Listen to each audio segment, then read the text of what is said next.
Them girl a chicken head, and them a be.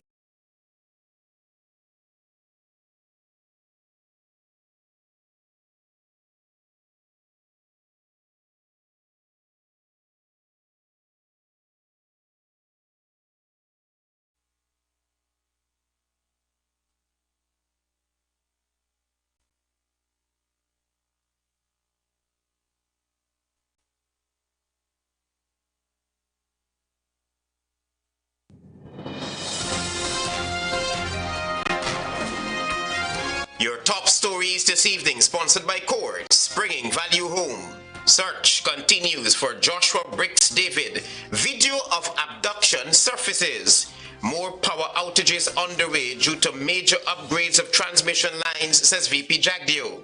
Independent forensic auditors to be engaged to address instances of alleged corruption should the AFC take the seat of government come 2025. And Indigenous broadcaster advocates for media professionals to be properly compensated. HGP Nightly News begins now.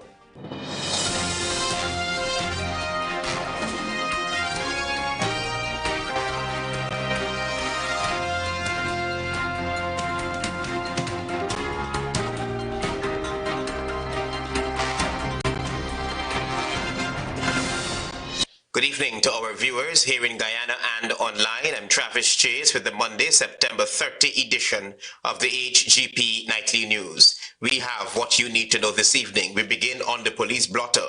The search continues for a missing Georgetown man who was abducted by several men on September 26. More details in this report. As the manhunt continues for 5 men in connection with the reported abduction of Joshua David called Bricks, a video recording of the abduction has surfaced, and the police could be searching for more than 5 men responsible for the disappearance of David. David is believed to be a relative of Dominic Darrell Osborne. Osborne and 2 others are wanted by the Guyana Police Force in relation to the August 24, 2024 shooting at Durban Street. That shooting claimed the lives of Anthony Haverscombe and Lawrence Wayne. At the weekend, police continued their search. David was taken by the men seen here outside a Main Street restaurant on Thursday, September 26, 2024. At the weekend, police continued their search. Officers from Regional Divisions 4A and 4C conducted searches in the Buxton Backlands, East Coast Demerara, as part of their ongoing investigation. Several ranks ventured into the Buxton Backlands Saturday and Sunday morning with dogs in search of the missing man. The team, after spending several hours searching, came up empty-handed. Sources familiar with the investigation told the Nightly News that police are working on the theory that the abduction of David might have been in retaliation to the August 24, 2024 shooting at Durban Street. Asked for an update on the Joshua David matter, the Corporate Communications Unit of the Guyana Police Force will only say that the search continues and that crime sleuths are following all leads. Travis Chase, HGP Nightly News. Meanwhile, 2 men wanted by the police in connection with the disappearance of Joshua David surrendered themselves to police in the company of their attorneys Monday afternoon. Sources have confirmed that Alpha Poole and Osafo Peters, known as Sadist, are in police custody. Joshua David was abducted by several men on September 26 while on Main Street. Antonio Day tells us now that citizens along the coastland must brace for more power outages as works and upgrades to the Guyana Power and Lights transmission and the distribution lines continue. Citizens can expect more power outages even as the government is forging ahead with the highly touted gas LNG project. General Secretary of the People's Progressive Party Civic Barry Jagdeo last Thursday expressed concerns over persistent power outages. We're going to have some outages as we move the transmission and distribution means along the corridor from Georgetown to Mahaica. Frequent damages to the power company's transmission network is a major concern, and the General Secretary claims that it is being assessed. We have to move them off the railway embankment to allow the road works to proceed. And so that requires, you can't work with the live wire. You have to to put new poles and move the distribution main. The Guyana Power and Light Company had reported that outages were not due to a shortfall in power generation, but rather obstructions in distributing network, with peak demand currently approximately 178 megawatt against a generating capacity of 192 megawatt. Challenges within the system are traceable. Jaldio referenced the new section of a 69 kilovolt transmission line being constructed by GPL, which will take all of the power from Wales to Berbice. The transmission main, they're hoping to put temporarily in the median until we develop a permanent way of taking the transmission main into the backlands, and not just the 69 kVA line, but 230 kVA line. Meanwhile, Shadow Minister of Public Works David Patterson on numerous occasions criticized the power utility company for its inept management of the local electricity sector. Friday last, Patterson noted that despite the advent of a power ship which generates up to 36 megawatts of electricity, more must be done to stabilize the national grid as power outages persist. The PPP's response was to buy 23 container sets, third-hand container sets from a scrapyard in Honduras. That didn't work. They brought a power ship from Cuba. That hasn't worked. And they've now gone out for another power ship. He noted that citizens have quizzed the rationale of having the power ship here as frequent blackouts continue. Antonio Day reporting for the HGP Nightly News. Meanwhile, General Secretary of the People's Progressive Party Civic Barrett Jagdeo last week was unsure how soon the 50% decrease promised by his government will be implemented once the gas to energy project goes on stream. This story from Daisy Richards. I don't know if 1 day or a week or so, but it should happen almost immediately. Because if the cost, if we're getting all this power in the grid immediately, that means we can turn off a lot of the high cost generating equipment that we have now. That was General Secretary of the People's Progressive Party Civic, Barrett Jagdeo, at his weekly press conference after being questioned on how soon Guyanese will benefit from the promised 50% reduction in their electricity bills. Meanwhile, former Minister of Public Infrastructure David Patterson too questioned the time frame while also reminding of the past utterances from the PPPC's General Secretary. I'd like to commend the Vice President for being finally trying to be truthful. We have said this from the very initial stage. It's a very poorly planned project. He reiterated that it would be a buck to bear for the Guyana Power and Light Incorporated, given its track record. The inefficiencies in GPL, as well as the default in the transmission line, you have to add on an additional 11 US cents. That's what we're paying now. So the cost of generation is 11, but all the administrative transmission, line losses and those things. Patterson highlighted that a reduction in the cost of electricity would weigh heavily on the possibility that the cost to generate the power is free. The studies that I did, the government coalition did, and it's clearly said that it's impossible to do. The General Secretary highlighted that the gas to energy project is expected to deliver approximately 300 megawatts of electricity to the power grid. It is expected to be completed by April of 2025, but is expected to be handed over at a later date. For HGP Nightly News, I am Daisy Richards. Thank you, Daisy, for your reporting. Stay with us. There is more news ahead.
Physicians Light Intelligent Lenses. Pick your color. Choose your style. Available at Optique Vision Care. Welcome to SNL Electrical Inc., where lighting and electrical needs are met with expertise and style. From the latest in electrical lamps to durable cables, circuit breakers, panels, we have it all. Illuminate your space with our elegant chandeliers, stunning crystal lights, and versatile pole lights. Looking to upgrade your comfort? Explore top-of-the-line AC units and our diverse selections of stylish styles. Visit us at 170-180 Thomas Street, Kitty, Georgetown. Discover a solution that not only lights up your world but transforms it. Call us on telephone number 226-3018 or 223-1634. SNL Electrical Inc., powering your life with elegance, quality, and care. Say goodbye to germs with a free Sterling Super Soap automatic dispenser. That's right, get free equipment and installation of our touch-free dispenser. The perfect amount of soap every time ensures clean and germ-free hands. Refilling is quick and easy with 4 amazing fragrances: coconut, sunflower sunrise, pink blossom, and citrus zest. Call us on 265-7403. Win Fuel Plus prizes you love with Rubis. Spend $4,500 or more in Ultratech fuel at any Rubis service station and get an entry card. Win one of 2 amazing grand prizes: $200,000 in Ultratech fuel plus $800,000 in cash, or $200,000 in Ultratech fuel plus an $800,000 electronics package. Each week you could win fabulous prizes including Ultratech fuel, a PS5, shopping vouchers, and more. Fuel up with Rubis for your chance to win. Krishna Roth Establishment. No job is too small or too large. We specialize in all types of fabricating, machinery, excavator repairs, rice fill pumps, and hydraulic hoses. Visit us at Lot 113, Block CC Monrepo, East Coast, Demerara, or call 220-9624, 616-9416, or 619-7880. At Krishna Roth Establishment, no job is too small or too large.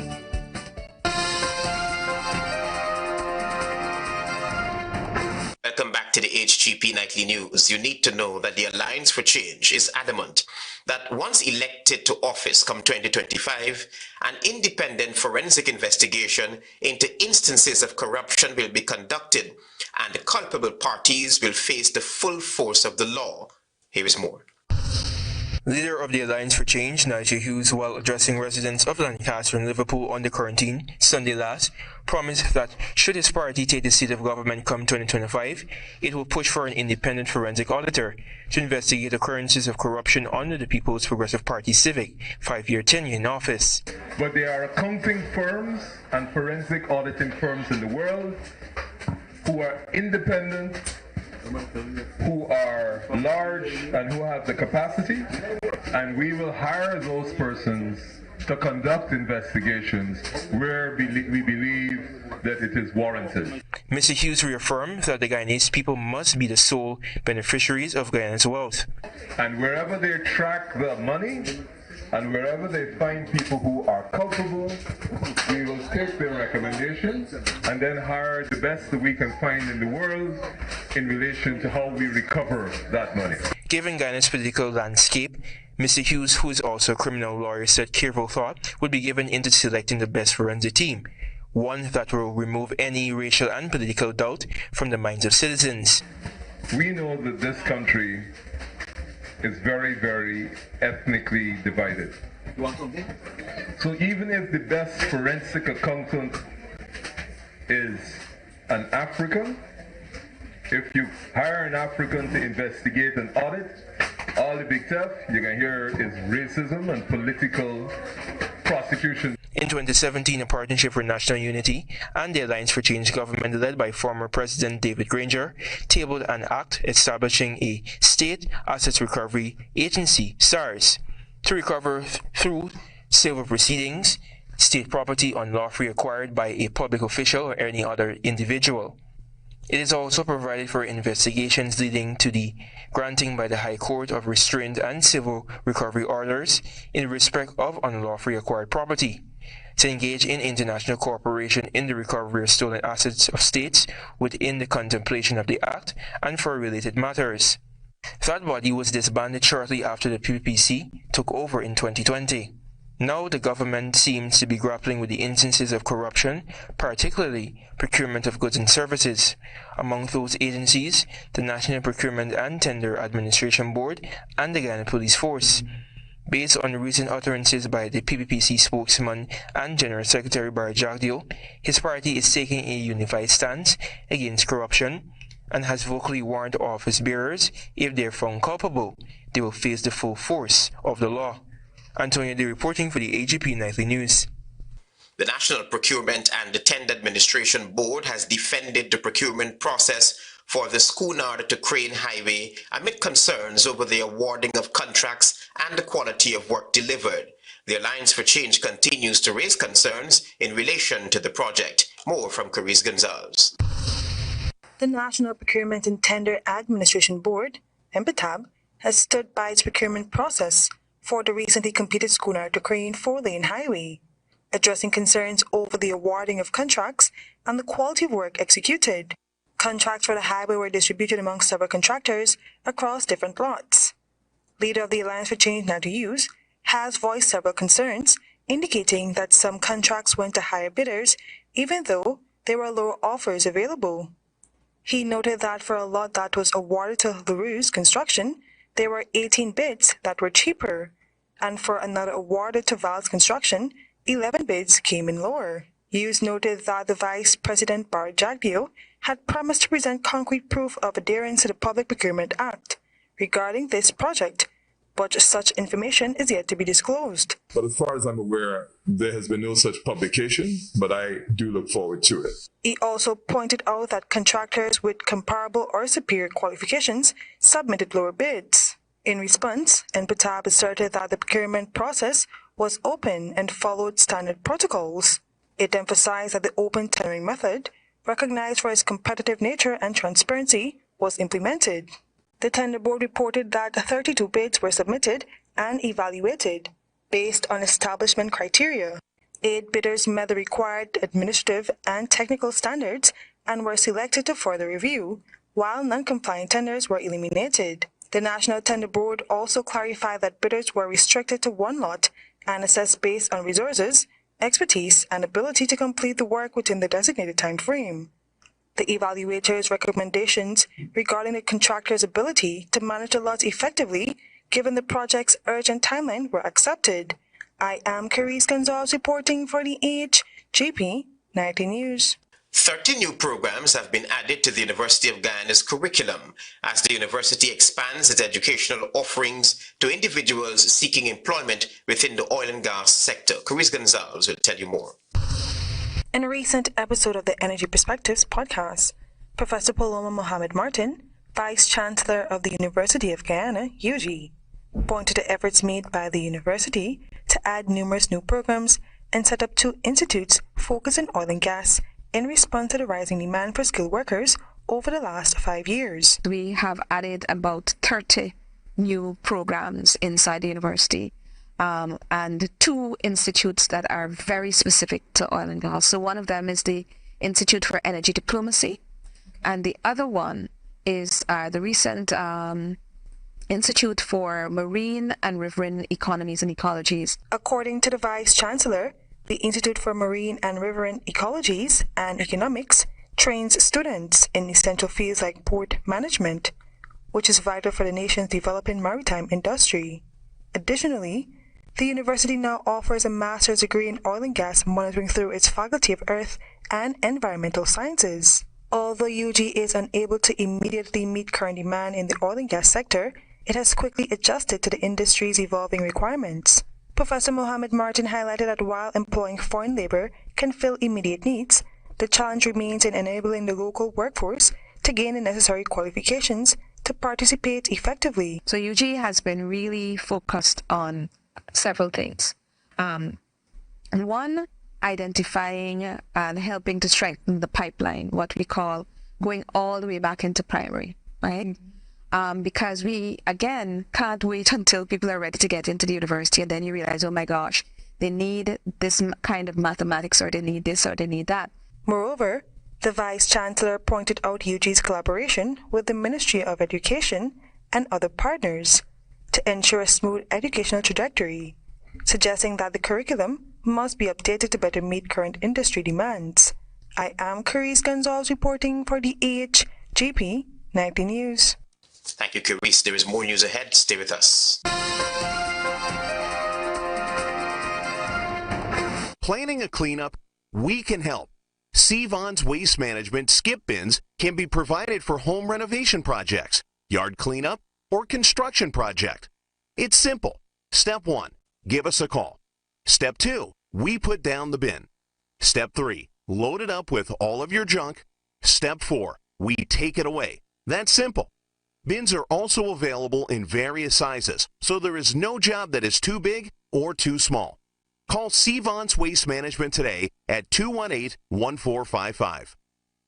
Tropic Construction Solutions, we pride ourselves on being one of the leading distributors of high-quality woven and non-woven geotextile fabric, geotextile tubes, and geogrids for over 15 years in Guyana. We supply reflective vests, sleeves, quality hard hats, and more for your construction needs. We are located in number 2 Village, East Coast Berbice, 1 minute from Palmyra.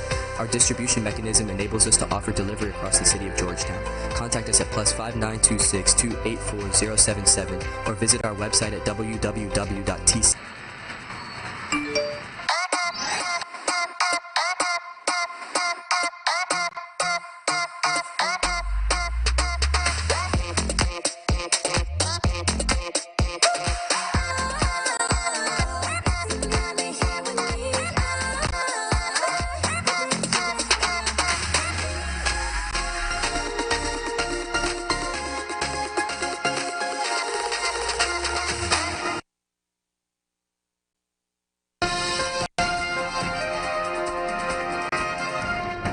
You're watching the HGP Nightly News. Welcome back.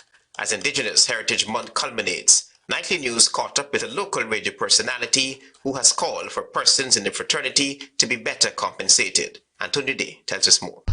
Nightly News has placed Faith Stewart in the limelight in observance of Indigenous Heritage Month. Stewart, who hails from the tongue of Madi Region 8, Watara Subaruni, related during her adolescent years that she facilitated pageants and sport events. From covering such events, her passion for broadcasting evolved. I believe in my teen years, I have always been drawn to communications, and so I've done things like hosting of pageants and graduation ceremonies. I did some live announcing at football games, and things like that kind of came together and led me to the field of communication. And so I feel as though I've had a natural gift for the field. Stewart pursued studies at the University of Guyana and is a holder of a bachelor's degree in communication studies. The radio personality, who has a keen interest in television and studio broadcasting, said she honed her skills while working at the National Communications Network for several years.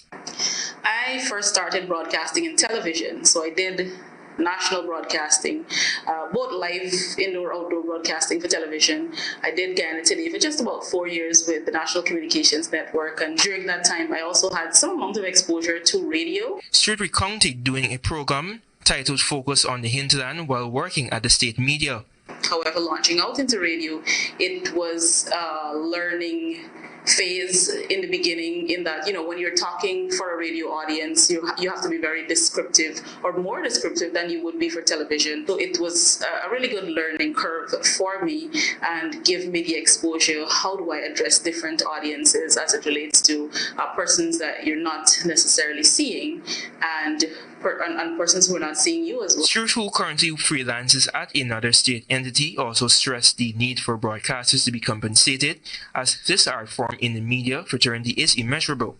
I would want to see that they're also adequately compensated for that skill. Skill is wealth, and I think broadcasting for radio or television, it's a skill. It's a skill that must be developed and acquired and so on, and it is something that you earn off of. In my own experience, I have been able to use broadcasting to help get me through university. Antonio Day reporting for the HGP Nightly News. Pharmacists were encouraged to follow the nation's current legislation governing the sale of medication as World Pharmacist Day 2024 was observed. Tiana Cole will tell you more. Under the theme Preventative Healthcare, the Role of Pharmacists, the Ministry of Health hosted a symposium on Sunday in honor of World Pharmacist Day. The symposium aimed to provide local pharmacists with new perspectives on the critical role they play in preventative healthcare. Speaking at the symposium, Sukhdeo Singh, the acting chief pharmacist at the Ministry of Health, reminded that although pharmacists are at the forefront of tackling local and global health crises, it is their responsibility to dispense and adhere to advice rather than prescribe. We also need to put systems in place to detect and prevent medication errors. The ministry must continue to raise public awareness of health issues by spearheading campaign support, adhering to existing legislation governing the sale of pharmaceuticals, and reporting adverse medication reaction, Singh opined. We also need to put systems in place to detect substandard and falsified medications and medical devices. Meanwhile, Masses Distribution Assistant Vice President Bashkaranand Singh told pharmacists that the knowledge gained will empower them so they will be able to return to their respective places of work with new perspectives. It's not all about the money though, right? And my message to you here is it's all about your role as the pharmacist in this evolving industry. And if we allow these 5 principles to guide us, I think collaboratively, collectively, we can do what is best for the average Guyanese, our people, before our profit line. Kwame Waldron, president of the Guyana Pharmacists Association, GPA, took the opportunity to outline the main objectives of preventative healthcare, which include lowering healthcare costs, increasing sustainability in the public health system, reducing healthcare, and reducing the burden of disease. The symposium, which was held at Montrose East Coast Demerara, was organized by the Guyana Pharmacists Association, GPA. There are 2 functional bodies that operate in the pharmacy industry in Guyana, the Guyana Pharmacists Association and the Pharmacy Council of Guyana.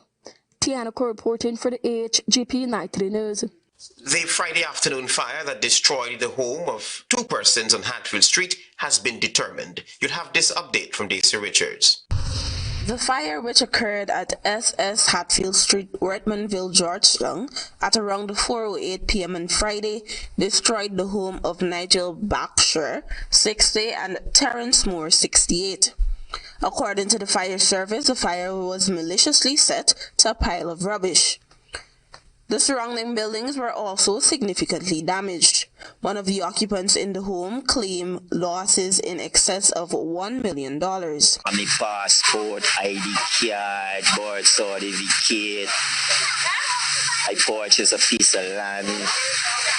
All the papers, everything burned up, everything gone. Up to this morning before I leave, I take out the money and I count it. I had not about 1.2 million.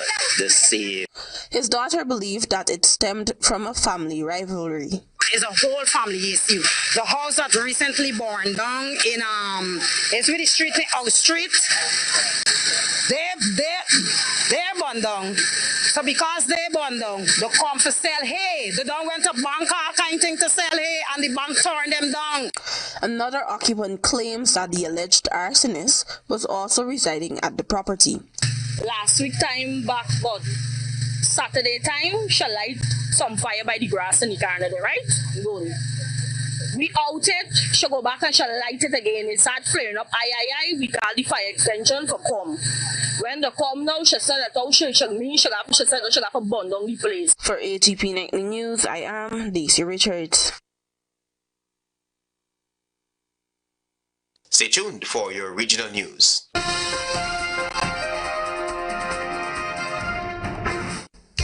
In today's fast-paced world of modern finance, with its many options and opportunities, you will need good advice and help getting value for your money. Hand-in-hand trust is the way to go.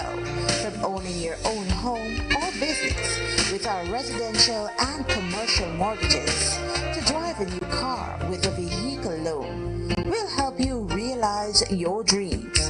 You can also access investment deposit accounts, share brokerage services, personal trust, thrift and pension plan trusteeship, property management, investment portfolio management, safe deposit boxes, the convenience of our Cambio, Western Union, and Bill Express services, hand-in-hand trust for financial services, and more. Helping you get the most out of your financial resources and your life.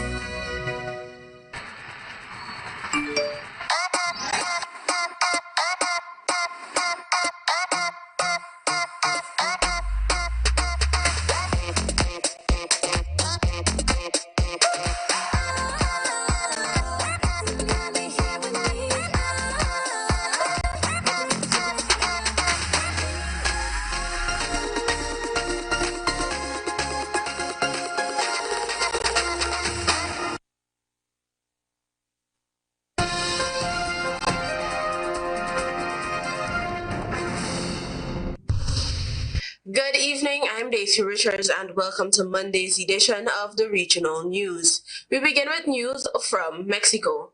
Residents in southwestern Mexico on Saturday evacuated from homes flooded by the remnants of Hurricane John that ravaged the Pacific coastline for a week, bringing deadly floods and landslides that left 22 people reported dead.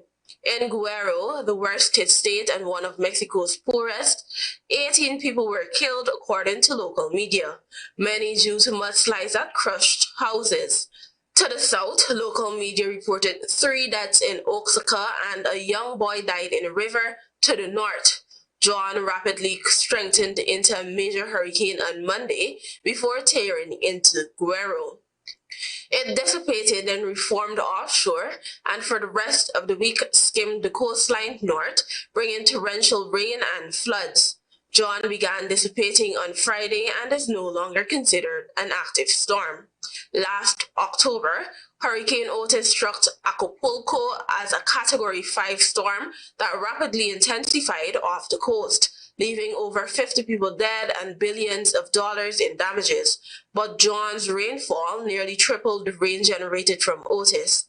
Heavy rainfall and thunderstorms are forecast across Guerrero and parts of Oaxaca later on Saturday, but authorities in Acapulco said the floodwaters were starting to fall back. Meteorologists say warmer ocean temperatures are giving more fuel to hurricanes, allowing them to become stronger, faster, and leaving coastal communities less time to brace for their blow.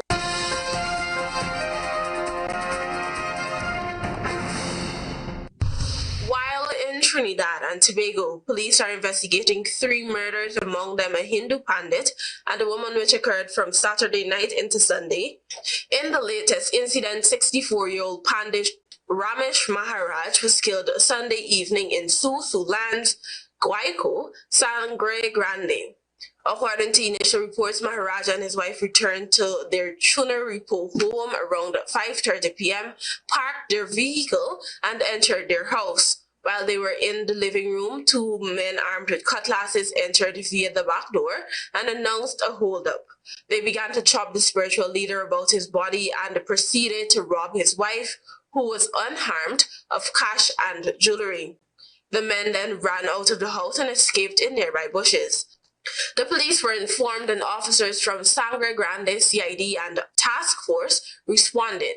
However, Maharaj was already dead when officers entered the house.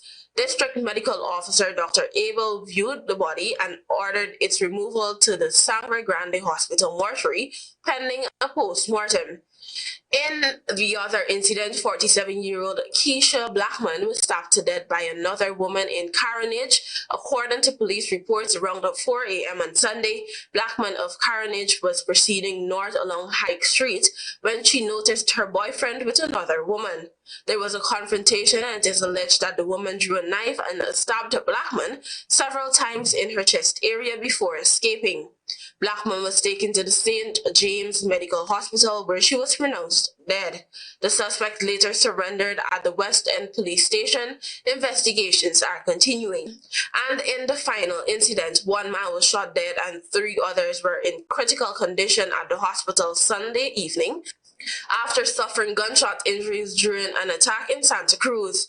According to reports at 5:15 p.m., police responded to reports of gunfire opposite a popular bar in Cantaro Village. The victim's identity and details surrounding the shooting remained unclear.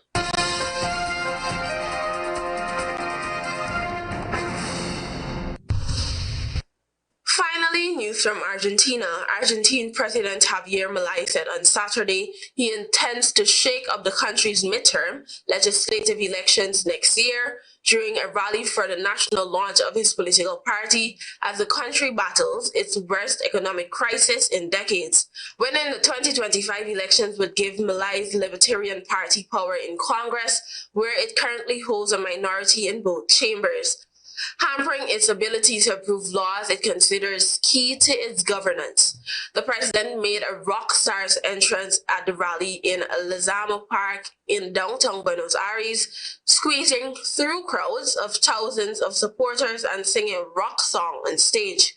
The political newcomer, who assumed office in December, lashed out at the political establishment, which he called a chaste, and at journalists who he branded as corrupt and pieces of excrement. Many supporters dressed up as lions, Milei's symbol, and others wielded cardboard chainsaws, which he used during his campaign to illustrate his plans to slash the size of the state. Since taking office, Milei has cut billions of dollars in spending in a tough restraint push intended to tame the world's highest inflation, but under his administration, poverty rates have surged by more than 10 percentage points to nearly 53%. Thank you for watching. Do have a productive week. Until next time.